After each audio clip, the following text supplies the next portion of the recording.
Have you ever been fired? From your own company? Steve Jobs was 30. He built Apple in his garage. And then, he got fired. But what if I told you that getting fired was the best thing that ever happened to him? In the mid-70s, Steve wasn't a tech genius. He was a barefoot college dropout, sleeping on his friends' floors, sneaking into classes to learn calligraphy. That love for beautiful letters? It showed up years later, when the Macintosh became the first computer with stunning fonts and real typography. With his brilliant friend, Steve Wozniak, he built their first Apple computer in his dad's garage. That moment, it wasn't just a machine, it was the birth of Apple.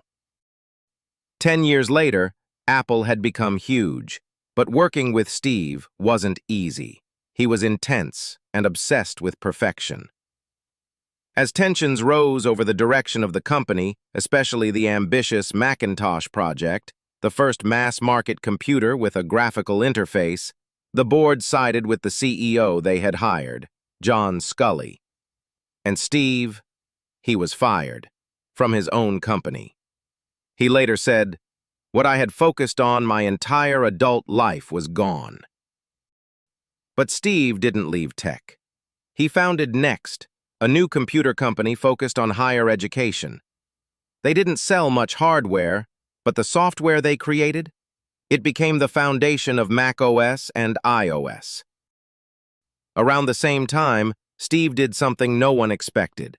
He bought a failing animation studio from George Lucas, Pixar. People said he was wasting his money. Then he released his first film, Toy Story, the world's first fully computer-animated movie. It revolutionized animation forever. In 1997, when Apple was on the verge of collapse, guess who they called? Steve.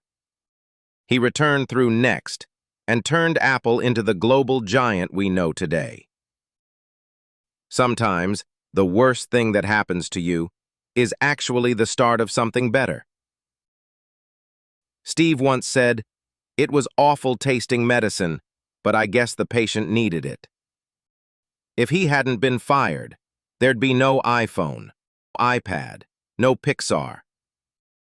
So next time life knocks you down, maybe, just maybe, it's setting you up for your greatest comeback.